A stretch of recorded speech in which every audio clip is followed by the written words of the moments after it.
All right, everybody. Thank you for joining in on the first episode of the 40 Years and 40 Beers podcast. I'm Bob Bain. This is my co-host, Joe Massey. I'd like to welcome you guys to hopefully a long journey throughout our lives in our 40s and just talking about, what goes on in 40-year-old men's lives and what our thoughts are. Everything and nothing at all. Absolutely. Cheers, buddy. So what's going on? How's the family? Good, man. My son locked himself in his room as we got here, and I thought I was going to have to leave, but... Well, I mean, the problem is just what we're going to talk about. It's just life gets in the way. That's what we're going to talk about here. Just hopefully we have a lot of laughs. A lot of people like what our content's going to be. If you don't, hey, it's not going to be for everybody, but we're going to have some fun along the way. Definitely not going to be for everybody. I had a real over 40 moment. So I go to Wawa, get my coffee, come back, and I get ready to go sit in my chair. All right? I flop down. Mass, I sat on my balls. Literally, they were hanging so low. I'm telling you. That it got under my thigh. Mass, I went down on the floor like it was the JFK assassination. Yeah. What the fuck is going on? You constantly have to adjust yourself. It happens to me all day, every day now. I can't, no matter what I'm doing, no matter what I'm wearing. Wait, this happens to you on a regular basis? Yes. This was a one-time thing. No. Constantly, because I guess the 6D is for the dimensions. I don't know, but it's called 6D massage. They lock you in this fucking chair, and the lady says, "Do you want gentle or vigorous?" And I said, "Vigorous." And she's like, "Do you want your arms trapped?" And I said, "Am I going to be able to scratch an itch?" She's like, "Oh, yes, we only lock one arm at a time because you have to be able to hit the emergency button." Here, this is the chair. So you sit in this chair, and your arms go underneath the iPad and underneath this control panel here. And there's an emergency button right there. And the balls come from under your butt, your whole back. When this thing rolled up my spine, my back cracked in 3 places the first time. And it does your feet. Cause look at I don't know if you can see the one over here. Yeah. Like with the feet and the calves and all. So your arms lock in, and it air inflates and pressure goes on your arms and stuff. It was a phenomenal birthday gift. But my point of bringing this up is I needed to adjust when I first sat down in here, but they got a camera staring at you to make sure nothing goes wrong. And it's fucking with your legs and all. I eventually got comfortable, but this fucking thing is fantastic. I got to go back to not being one to adjust yourself with the camera. Hey, security, we have another guy flying himself. When did the pickle become... You and fucking Rebel with this pickle. Listen. But why is it why don't I get the choice? Why do you give a fuck? Because I do. What if I don't like pickles? What if I'm allergic to pickles? What if I'm shit-faced hammered and I forget to take the pickles off? And now I go into anaphylactic shock and I'm swollen. Now there's a hospital visit. That is the Chick-Fil-A ambassador. When you have an allergy, you have to ask. The doctor asks every time what my kids have allergies to. So I don't disagree with you, but I think what your point here is the strawberries are an ingredient, right? And something that's being made from scratch. So is the pickle. The pickle is a condiment. What's the difference? It's a topping that's being applied on top of the chicken. It's not being made with the chicken. Strawberries can be a topping. They can be a condiment. They can be an addition to. They can be. Yeah. You know what I'm saying? Like in a salad? Yeah, exactly. You're not going to sit there... My point is, if you know you're allergic and you're going to go into shock, you take the pickle off or you tell them no pickles out of the gate. Well, I'll tell you what. Now there goes my other topic. I have found out that apparently Chick-fil-A sandwiches, I don't know if Popeye's chicken's this way... It's brined in pickle juice. Yeah. When did this become okay? Shout out to Brian Staley. When did this become okay to assume that we want our chicken brined in pickles? Well, that's unavoidable then. If you're allergic, no matter how many pickles you remove off the sandwich, you're fucked. You know what I mean? The chicken is soaked in pickle juice. Exactly. So when you go to Wawa, right? Do you ever from an allergy perspective, I can't eat at Wawa anymore after I got the Hep A because I can't. I get a chicken sandwich just like the one they make at... And you were able to add the pickles, right? Yes. It wasn't automatic. I see where you're going. I see how you brought all that back together. But, a week later, I went to Dunkin' Donuts on a Thursday morning, I'll never forget, and I tried the mini everything balls with the cream cheese inside of them. Okay.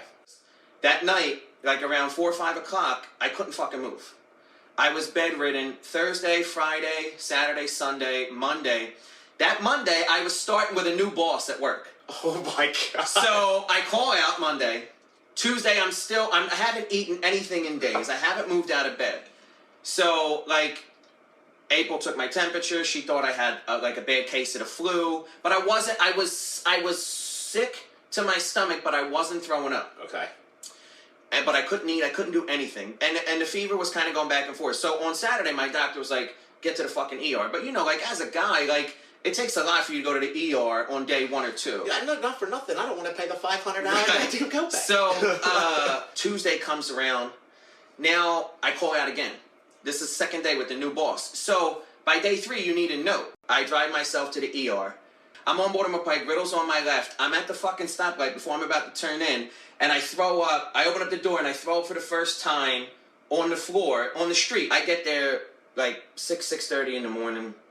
I don't get a fucking room in the ER till 10 o'clock at night. Okay. Throwing up all day in the fucking bathroom, right? in the lobby. You have hepatitis. You have gallstones that need to be removed. And something else. I forget. There were 3 things she diagnosed me with. So it wasn't just a tune-up. You needed a whole new... Yeah. And my gallbladder needs to be removed. She's like, your gallbladder needs to be removed. You have hepatitis, and you have two gallstones. So the nurse comes in with a fucking cordless phone from the 80s, cuz, like the Zach Morris joint. You could hear Joyce from down the hall. She's like, your mother's on the phone. Now, I'm all fucking hopped up on morphine. I'm in a thing like this. And I'm like, you serious? She's like, what do you mean? So I'm like, Mom, I can't do this right now. So I'm texting April. I'm like, I can't believe you fucking told her. She's like, I had to tell her something. You know what I mean? And I went with the truth. You're in the... The nurse says, the gallbladder is useless. We're removing it immediately. You know why this all happened? Because of the fucking pickles that you because poop on food. So I'll get to that. So the nurse says... I think it was the pickles. I truly do. Then there was poop on the pickles. But the nurse says, your gallbladder is useless. We're removing it immediately.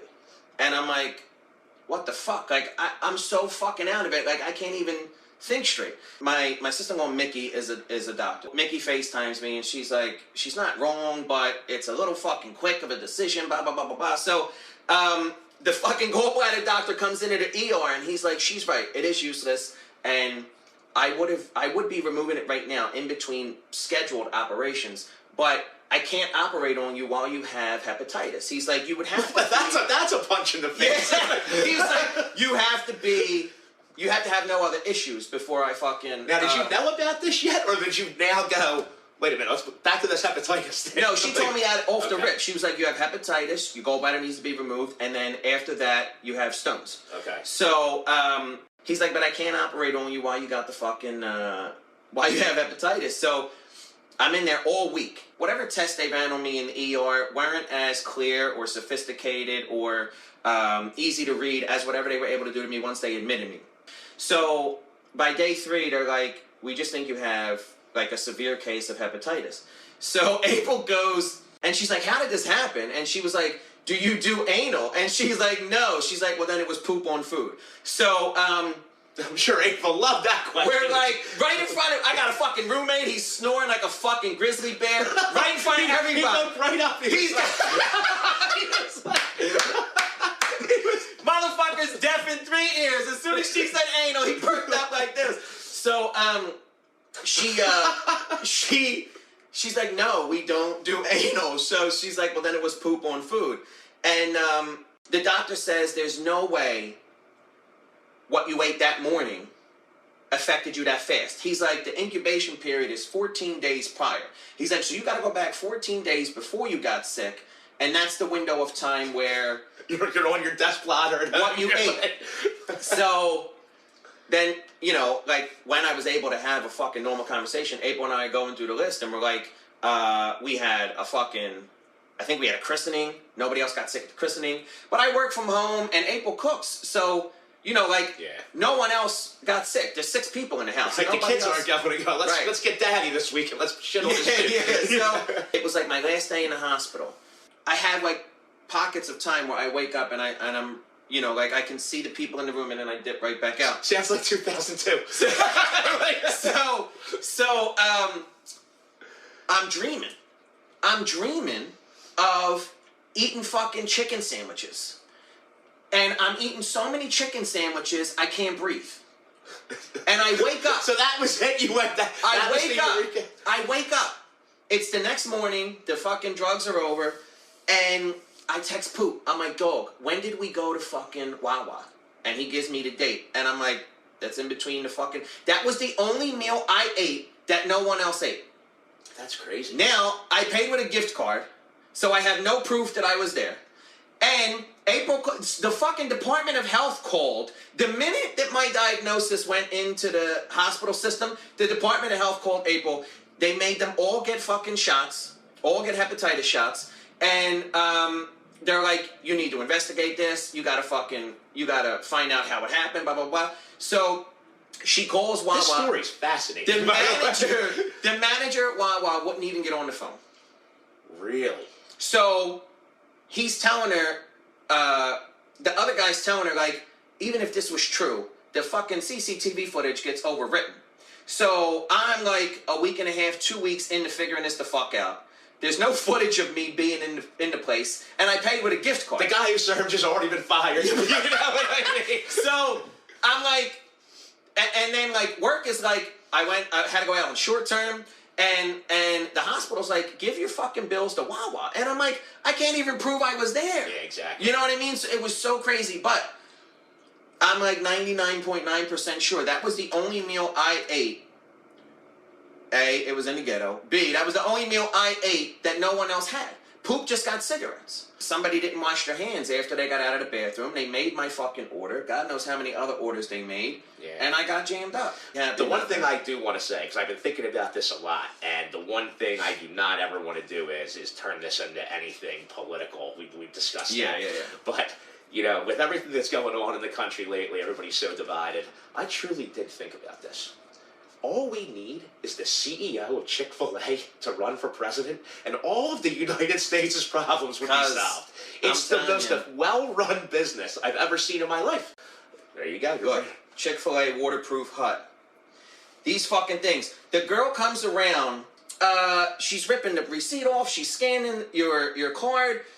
They're talking to people on the thing. It's crazy. They're so smooth over there. I go to McDonald's and there's not one person in the drive-thru. I can't get my meal in under 15 minutes. Yeah. There's 40 people in the Chick-fil-A line. It's maybe like 4 to 5 minutes from the time I order to get my food. This is fucking genius. It is genius. It's the guy is an absolute genius. All right, so we just heard about your near-death experience. You know, it's going to basically take you out in 20 years. That's going to be the return of the hat. Allegedly, I'm immune now, so no more issues. So the problem I have is I'm going to die of a heart attack in my home. I don't know if you've ever seen this. Have you seen the videos of my wife scaring me? Oh my God, they're fucking fantastic. Yes, this is all... I wish I could bring one up. I can't even go to the bathroom in peace. I got to go to the bathroom, and if I'm in there for 10 minutes or something, I got to sit there now and start calculating my route downstairs of where she could be hiding, where the phoner is possibly going to be hiding. You know. One time she got on the fucking roof of the house.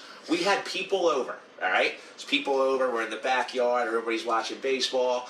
Next thing you know, I hear a gunshot go off. My heart skips a beat. My left arm starts to tingle. And I look up, and she's on the roof laughing her ass off. What's the gunshot from? It's from the cannon, the color cannon, the confetti cannon she uses from Five Below. Have you seen these things? Yeah. God forbid she hides in a tree. It sounds like a .357 Magnum. And I'm sitting there now looking for Bradley Cooper from American Sniper. You know, wondering where the hell... You got a red dot on your head, too. You know what I mean? Like, when is she going to realize... The ticker's not what it used to be. It's not a 20-year-old ticker. I will say it's hysterical until you drop dead, and then she'll be very upset. But my favorite part is what she does is every time it's your birthday, she'll post a fucking collage of all the different scares. And sometimes there's videos, sometimes it's just you fucking frightened in a still picture. They're fucking fantastic. Because there's times I have taken a fall. And instead of being, oh my God, are you okay? She's laughing her ass off. Yeah. What if I hit my head and have a brain bleed? You know? What if I hit my coccyx bone? You know? Like, and I'm in a ton of pain. But she thinks it's the funniest thing in the world. Next thing you know, she's 2 minutes away from collecting a life insurance check. You know? Yeah. I don't understand why she thinks it is so funny to do these things to me. Who wants to live like this? Who the fuck wants to live like this? In my own home. In my own home. Where my wife sits, right? Where my kids play with their toys. I go outside, do my little business, I come back in, trying to relax. Next thing you know, I'm on the floor, wondering if I need an EKG. Yeah, but there's no, if she's fucking on the roof at a party, you're not safe ever. You know what I mean? Like, you can't say to yourself, like, oh, we got company, she ain't gonna fucking pull nothing today. This is my point. I always thought I was on anti-anxiety meds, right? Because I just had high anxiety. I have to take these pills every day because I'm constantly plotting if I'm going to get shot at by my wife with a confetti cannon. I don't know how I am going to combat this issue, because one day I'm going to be in a hospital with the things on my chest, and the doctor's going to go, I don't understand how this happened. And I'm going to have to sit there and go, well, doc. Your last checkup was 5 days ago. Yeah. Everything was great. Well, my wife likes to hide on the roof in the trash can. She popped out of the trash can before. Like Oscar. Oscar in the fucking trash.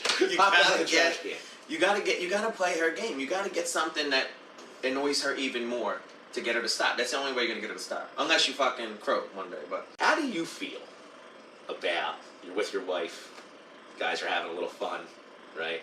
Next thing you know, you kind of feel your wife's hand lurking a little bit. Nah, all right, you know where I'm going with this. It's off limits. So listen, I'm a big believer in this, all right? You have to try, people are married 20, 30 years, Things can't be the same. Not married, but we've been together since 97. There you go. Antoinette and I will be together for 20 years, in March. And, you gotta do certain different things sometimes. Not that different. No, not that different. Like a little flutter? Nah. Listen, just the tip. Let's play a little game called Just the Tip. Just the tip. No, so listen, and that's one thing I want to say to all men. Broaden your horizons. And your wife goes in to the first line on the pinky. The first crease? The first crease. Nah. It's not gay. You might enjoy it. Fuck out of here. I'm judging that it's inappropriate by my standards. But, so clearly, you've done it. So... Yeah. I mean, come on. So there may have been a little around the opening. Little ring around the rosy. Little ring around the rosy. So, and if you hated it, my thoughts would be that you wouldn't be bringing it up right now. So clearly, you must have enjoyed it.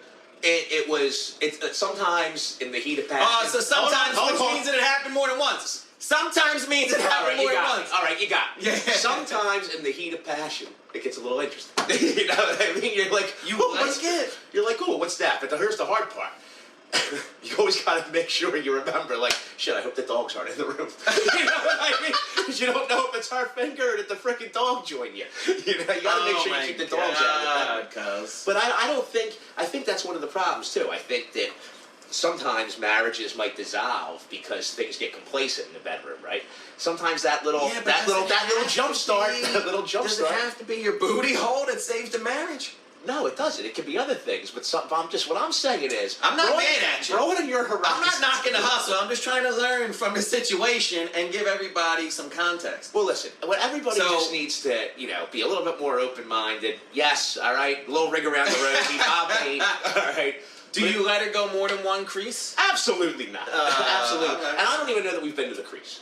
Right? I don't even tell. You gotta trust her. Wait, okay, so let's back up a second. The woman who hides on the roof and shoots Five Below confetti guns at you. Her completely. You're trusting her to stop at the first crease in your asshole. Wait a minute. This is why I gotta trust her. So about 10 years ago, all right, go to the bathroom, all right, and all of a sudden there's all this blood. Okay? Oh gosh. So I tell Antoinette. She's a fucking medical podcast. She drives me down to the hospital. All right, I'm down at Riddle. All right, yeah.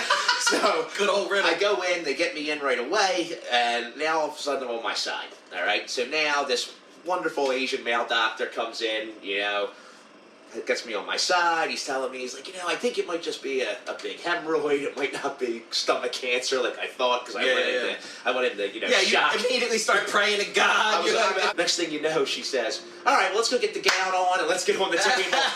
So I'm like, all right, I guess we got to go through this. Next thing you know, I'm on the side of the table. There's no finger anymore, Mess. I'm talking something that was probably a good 1.5 inches around in diameter. To go in and check it. A camera? It was a camera? It was a full-blown torpedo. Oh, my God. Right before insertion. Okay? She says, oh, by the way, I forgot to tell you, we're a teaching hospital. 3 residents come in, and now I have They're 3... staring at your asshole. Mass, their nose away, like this, on the table. Wait, are you... Oh, I'm on my side. Oh, no. See, I picture you... You know how, what's the fucking, Sid from Toy Story 1? You know what I'm talking about? How he sleeps with his butt up like that? That's how I'm picturing you. I'm on the side, so picture this, all right? I'm on the side of the table. Here's me laying here, all right? The doctor's standing up, you know, doing the exam. Yeah. Well, now I got 3 students, interns, residents, They can't whatever. see your face. Yeah. They all leave the room before they see your face. That's not that bad. But they're all nose deep in the exam, like it's puppy chow. You know what I mean? That's I know they have to learn. I understand. But you know what? This is something I have to consent to before I'm on the table. You know, you're already in that position, right? You're already. They probably told Antoinette when she called, cuz. They fucking did. Yeah. She did me dirty that way, and all these years she never told me. They had to have told her. Oh my. They had to have told her. You better go home and find out. I think so. Yeah, I mean, I don't want to start a fight tonight, but they definitely fucking had to mention that on the phone. Like, oh, by the way, this is a teaching hospital. There'll be other people in the room. Shit, yeah, that's no problem. That's fucking great. You know what I mean? Yeah, look at you just coming to that realization right now. I'm sorry. This is all these years later, and it's finally hitting me. Yeah. That this was all a master plan from the beginning to get me probed. She's definitely keeping it live and spicy. You don't have to worry about that. No. Between the gunshots, the fingers in the ass, the teaching hospital, staring at your butthole. Said I was at Barnaby's in Havertown with my buddy Matt from work. Now, how long ago was this? I would say probably about 6 weeks ago. Okay. So, you know, I'm sitting there, it's me and him. Well, there's this group of women, you know, who come in, and you can tell they're definitely probably, you know, early 40s, mid 40s, you know, very attractive women. They're adults. They're middle-aged. Oh, absolutely. Yeah. Well, the one woman who comes in, you can tell that she's, everything is selfie everywhere. She's really not even engaging with her friends. It's all this, and she's literally like half naked.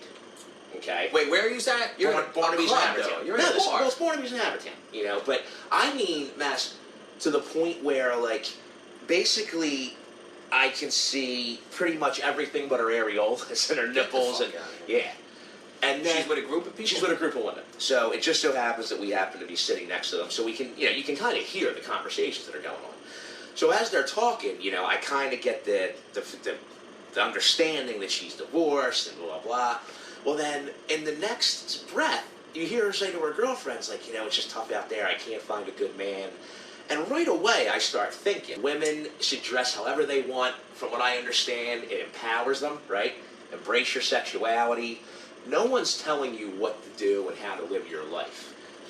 But if you want to meet a good man, you probably shouldn't be showing the goods to everybody on the internet, everybody at the bar. There's kids that go there now. Barnaby's isn't the Barnaby's we were at when we were fucking 21. There's kids there now. Yep. So you can't, as someone who could be their mother, you can't be running around in, you know, like, in dental floss and stuff like that. And guys are only interested in that stuff for one-night stands and shit like that. I don't want my wife going out with her friends dressed like that. Or what about if you're even think about you're single, right? And you're at the bar, you're at, you know, watching a football game with your friends on a Saturday night. Group of women walks in, they're all single. The woman who's you're not hitting on that one. No, because right away you're already thinking, man, you know what? She's high maintenance. I can already. Or she's fucking fishing for attention. She's trying to bait you into something. Exactly. And again, I want to reiterate on this because I am not saying don't do whatever you want. You know, just don't be upset with the negative results. Exactly. Right. You know, like I wear tight clothing, wear form-fitting clothing, wear the leather pants. You know, show cleavage. What I'm saying is, leave a little bit for us to want to see later. Yeah. You know, like if you're in a venue and you're showing all of the jelly to everybody in the venue and everybody on the internet, why would anybody want to buy the donut? But then another thing that I really, I talked to our friend Michelle about this, and I don't want to say her last name, and I want to plug her business later when she gives us gives us permission. But she had a really good take on it. I mean, she was like, Bob, listen, you know, it's especially women today. Women are more beautiful, more youthful, more Yeah, energetic. you ever see those posts, like, they'll put George Costanza up against somebody who's 20, 30 years old now? Yep. Yeah, like, generally speaking, we're trending They're in more a young better acting, direction. right? Yeah. Like I feel like I'm 43 years old. You're 43. Don't you feel way younger and younger acting than your parents were at 43? I still don't feel like an adult, dog. That's a topic for another episode, Yeah. but yeah. No, I agree. Yeah. I mean, there's times in my mind I'm like, how the hell am I 43 years old? Because I don't feel it. And I don't even mean like as far as health-wise. There are times like my back hurts. Or Sometimes I might feel it health-wise. but like mentally. Mentally, I'm like 7. I say this all the time. What I find funny, a 12-year-old boy finds funny. You know? Mentally, I'm a kid for sure. But, talking about the women and then in their 40s, dress sexy. So wait, what did Michelle say? A lot of it's about empowerment. A lot of it is about confidence, which I think that goes back to my point about not being over the top. I think a woman who wears, if a woman has some features that she wants to show off, and she wears very tight-fitting clothing, classy clothing, in my opinion, isn't that enough? Because you look great. That gives you First confidence. of all, enough is relative based on what the woman wants out of it. That's number one. Number two, I don't think it's confidence. I think it's confusion. Like, back to what you were originally saying. You can do all that stuff, but don't get mad at the end result. Be confident, not confused. Like, if you're confident enough to walk out of the house with that, and you're in a bar full of children, meaning they're all 20 years younger than you, then don't be confused by the result of you didn't go home with a 50-year-old man. You know what I mean? Yeah, when the 22-year-old's coming up and trying to whack you home, you know what I mean? I think that's the gray area. That's that fine line between confidence and confusion. Like you're overly confident, and now you're confused about why things aren't leaning one side or the other. Again, if that's what you want, if you want to be the center of attention, but this woman didn't. That's what made you bring this all up. Exactly. It was you wanted to. It was so. I'm telling you, and it's such a fine line. To be confused at like the end result. That's what I'm saying. Yeah, and it's such a fine line because don't misunderstand what I'm saying. I want women to be empowered. I think women deserve the same jobs men have. I've worked with women who are way smarter than I am. Did you watch Wise Guy? No. Did I? What's Wise Guy? What is you're that? Fucked up. What is it? Wise Guy is a documentary where... Oh, I did, with David Chase. I did. When he's sitting in the chair, I did watch was that. Fucking great. And I love the fact how humble he is. Yeah. Where he was like, guys, I agreed to do this, and if I would have known that most of this was going to be about me, I would have never agreed. About how a lot of the stuff that was written into the show, especially for the kids and the home life, are things that happen in David Chase's home life. They happen in somebody's home life. Yeah, or one of the writers. One of the writers said his mother used to live next door to someone who would run the water all the time. And I don't know, like, what the setup was. Like, if it was... It was Olivia Soprano. When she's like, I'm living next to Gunga Din. But, like, I could totally picture my grandmother complaining about that. And, like, the fact that, like you're saying, like, this fucking guy's in the writing room, and his mother complains about the neighbor running the water, and then it comes in, it makes its way into the episode. Exactly. Like, that's why it was so fucking great, because all that stuff is real. Everything was real. And you know what's funny? I remember, especially now in the days of hip-hop, I'm a hip-hop guy. I mean, as I've gotten older, I kind of listen to every genre of music. All right, Mobb Deep's a perfect example, right? They're from the Queensbridge Projects. Wait, example of what? Yeah, example of living the lyrics and things being true. Yeah. And that goes into the writing.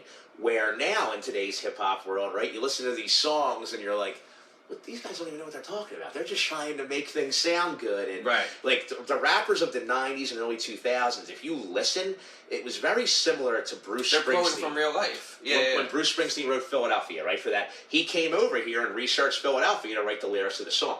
Yeah. Well, rappers in the 90s and early 2000s, they were rapping about things that were happening in their lives. Yeah. Poverty, struggles. God forbid they're in a gang, right? Drugs, selling drugs. Today, it's, I want to be...